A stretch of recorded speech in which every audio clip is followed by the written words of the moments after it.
स्वागत है आपका फिर से एक मैदान फर्स्ट वीडियो में, जहाँ पे आप सीखेंगे कुछ बेहतर।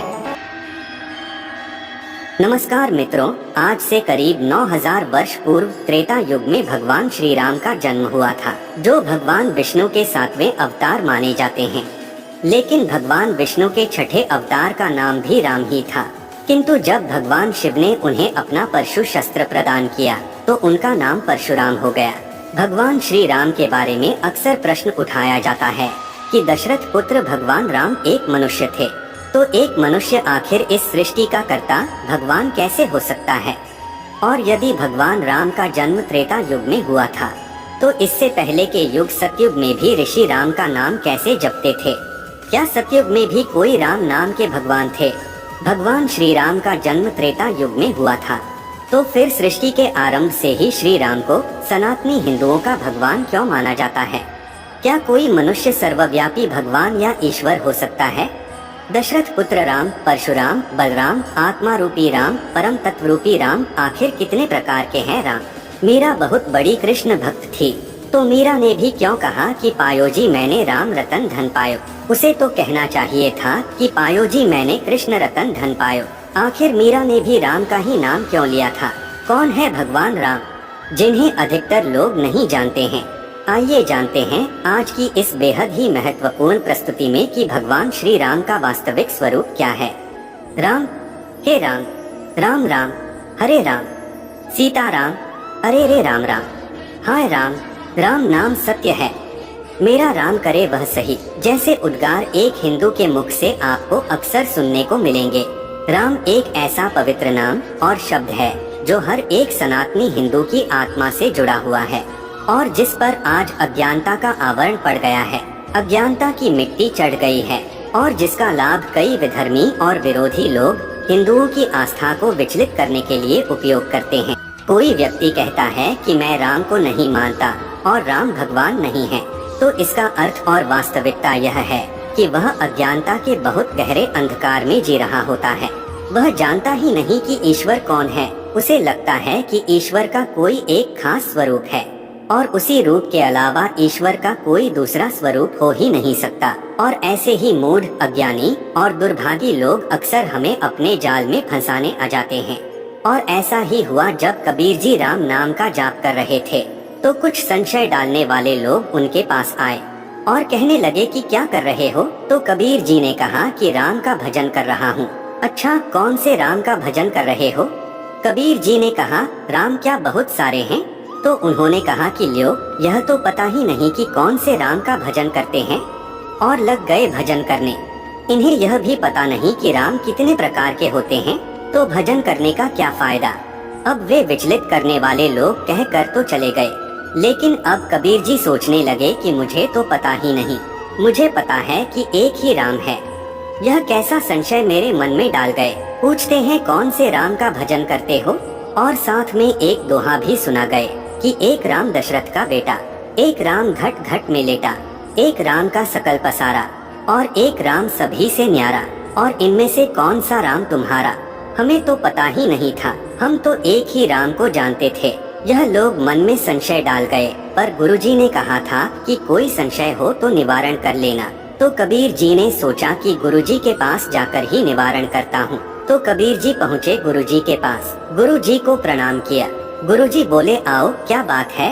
तो कहा कि गुरुजी, एक अजीब सा संशय मन को विचलित कर रहा है। कुछ लोग मेरे पास आए थे, मुझे राम का भजन करते देख कहने लगे कि कौन से राम का भजन कर रहे हो?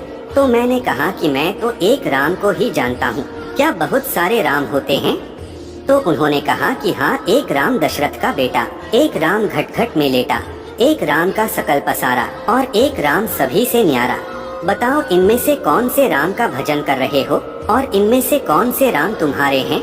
कबीर जी की बात सुन गुरुजी मुस्कुराए और खूब हंसे, और हंसकर कबीर जी से कहने लगे कि बेटा, ऐसी बात करने वाले तुम्हारे पास एक बार नहीं, जीवन भर आएंगे। ऐसे लोगों का काम ही होता है तुम्हें विचलित करना और सही रास्ते से भटकाना। अब तुम्हें सजग रहना होगा। देखो, यह सृष्टि विविधमयी है, जिसकी आँख पर जैसा चश्मा चढ़ा होता है, उनको ईश्वर वैसे ही दिखाई देते हैं। कोई परमात्मा को ब्रह्म कहता है, कोई ईश्वर कहता है, कोई भगवान कहता है, लेकिन अलग अलग नाम से वह परमात्मा अलग अलग नहीं हो जाता। बेटा जो राम दशरथ का बेटा है, वही राम घट घट में भी लेटा है। जिस राम का सकल पसारा है, वही राम सभी से न्यारे भी है। और इस दोहे में एक बात है कि एक राम दशरथ का बेटा, एक राम घट घट में लेटा, एक राम का सकल पसारा और एक राम सभी से न्यारा। पर इसी में एक राम चारों पंक्तियों में है। तो बेटा इस पंक्ति का अर्थ है, बोले वही राम दशरथ का बेटा, वही राम घट घट में लेटा, उसी राम का सकल पसारा, वही राम है सभी से न्यारे। जब वही राम सब जीवों के भीतर विराजमान रहते हैं, तो सबके घट में लेटे हुए सर्वव्यापक राम है। जब वही राम इस सृष्टि को रचते हैं, तो यह सब पसारा उन्हीं का है। लेकिन सृष्टि की रचना करने के बाद भी वे इस सृष्टि में फंसते नहीं हैं, इसीलिए वह सबसे न्यारे भी है। लेकिन जब भक्त रो रो कर उनको पुकारता है और जब मनुष्य प्रार्थना निवेदन करते हैं, तो वही निराकार राम साकार रूप धारण कर दशरथ जी के घर प्रकट हो जाते हैं। तो इन चारों में कोई भेद नहीं है बेटा, यह चारों एक ही है। अब कबीर जी को सब कुछ समझ में आ गया था। उन्होंने कहा कि गुरुजी आपने बहुत कृपा करी, अब इस विषय में मेरा कभी संशय नहीं होगा। कबीर जी वापस आकर फिर से राम का भजन करने लगे। तो फिर वह तार्किक लोग आए। उन्होंने देखा कि कबीर जी अभी भी राम की माला जप रहे थे। सोचने लगे कि कबीर जी के मन में संशय डाल गए थे और अब तक तो उनकी माला छूट जानी चाहिए थी, लेकिन अभी तक उनकी माला छोटी क्यों नहीं। उन्होंने सोचा कि थोड़ा ज्यादा जोर लगाना पड़ेगा। उन्होंने कबीर जी से पूछा कि भाई तुम्हें पता चल गया कि तुम कौन से राम का भजन कर रहे हो, तुमने हमारे प्रश्न का उत्तर नहीं दिया था। अब कबीर जी तो पक्के गुरु जी के शिष्य थे, तो कबीर जी ने कहा कि हम आपको उत्तर अवश्य देंगे, लेकिन उससे पहले आपको हमारे प्रश्न का उत्तर देना होगा। बोले पूछो। कबीर जी कहने लगे कि हमारा भी एक दोहा है, इसका उत्तर बताओ। बोले क्या? कबीर जी ने कहा, एक बाप तेरी दादी का छोरा, एक बाप तेरी बुआ का भाई, एक बाप पति तेरी माँ का और एक बाप तेरी नानी का जमाई। तो बता रे तेरे कितने बाप हैं मेरे भाई। ऐसा दोहा सुनते ही वे दुम दबाकर भागे।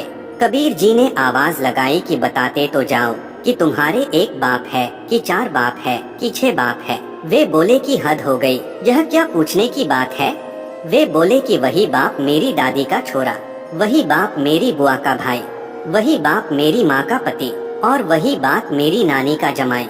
तो कबीर जी बोले कि सुनते जाओ, वही राम दशरथ का बेटा, वही राम घट घट में लेटा, वही राम का सकल पसारा, वही राम है सभी से न्यारा। तो दोस्तों आपने देखा कि कैसे हमारे सनातन धर्म में ईश्वर का स्वरूप कितना विराट है। वे सनातन है, वे सर्वव्यापक है, वे निराकार है तो साकार भी है, अदृश्य भी है तो वे दृश्य भी है, वे सगुण है तो वे निर्गुण भी है, वे एक अस्तित्वहीन अस्तित्व भी है तो वे एक व्यक्ति के रूप में भी अवतरित होते हैं। और जब यह बात अज्ञानी लोग समझ नहीं पाते हैं, तो वे लोग प्रश्न करते हैं कि आपके तो इतने सारे भगवान हैं, इनमें से बड़ा कौन है? यह भगवान तो मनुष्य थे, तो वह भगवान कैसे हो सकते हैं? शिव बड़े हैं, विष्णु बड़े हैं या ब्रह्मा बड़े हैं? उनके लिए यह समझ पाना मुश्किल है कि राम, कृष्ण, शिव, विष्णु, ब्रह्मा सभी एक ही परम तत्व के स्वरूप है। और जब मीरा को भी उनके गुरु ने यह बात समझाई कि कृष्ण, राम और ईश्वर के जितने भी स्वरूप है, वे सभी एक ही परमेश्वर के स्वरूप है, सिर्फ उनके नाम, रूप और गुण अलग अलग है। तो मीरा ने भी कहा कि पायो जी मैंने राम रतन धन पायो, वस्तु अमोलक दी मेरे सतगुरु कर कृपा अपनायो। त्रेता युग में श्री राम के जन्म से पहले भी लोग उस परमेश्वर के लिए राम शब्द का ही प्रयोग करते थे। ऋषि मुनि उस सर्वशक्तिमान और करुणा सागर परमपिता को राम शब्द से ही संबोधित करते थे और उसी परम तत्व के स्वरूप भगवान विष्णु ने मनुष्य रूप में जन्म लिया।